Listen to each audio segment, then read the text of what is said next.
Yo, what is up? I read 8 Billion Genies, issue number 3, and let's get into it. This is an 8 out of 10.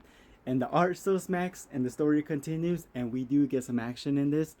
And that's all I gotta say. This one was pretty good, man. I'm enjoying where this story is going.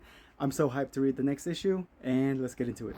And we start off in Antarctica, where we begin with this guy named Nigel, and he is a glaciologist, I believe. And he is just thinking about his wish. His whole team are thinking about his wishes, and he's trying to wonder what he should wish for, you know?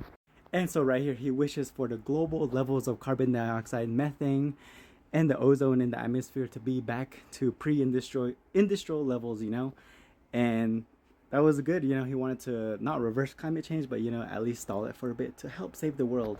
And so he gets his wish, but damn, at the same time, you know, we see the moon, it has a face this time, and we see Santa Claus, and look at that shit, bro. I was shook, and you can see his face too on that bottom panel right there. He is mortified, bro.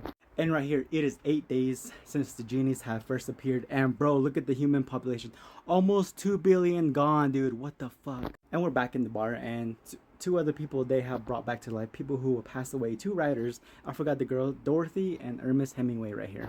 And right here, the genie explains how their users granted them life, you know, and what happened to the users themselves. And we do have Jim Morrison. I forgot to show him on the last issue, but he is back alive as well. And they're just trying to play music, you know, because they do have a tab. And so they know who the Doors is, but they don't know any of his music. So they go online and use a Wi-Fi, which still works in this bar, to do some tabs and get the lyrics, you know. And right here on the bottom, we get some more info on Li Feng's husband, you know, because he did take off. And bro, outside the bar is crazy. Look at all this stuff going on, and I love the art right here. And we get a fucking vampire. What the fuck? He is trying to bite his neck off, dude. And we do find out that she is pregnant, and so we're like, oh my god, dude. And I love how it shows, man. But yes, this was pretty cool. I really enjoyed this. And right here we find Jim Morrison just vanish, dude, because he is a remnant, you know. People that wish, whoever wished for somebody alive, when something happens to them, when they die, the remnants die. And so we get spooked because we have Robbie's mom. She is a remnant herself. Her dad wished her back to life. And we cut back to the action, and I really hope we do get more of this guy in the next issue.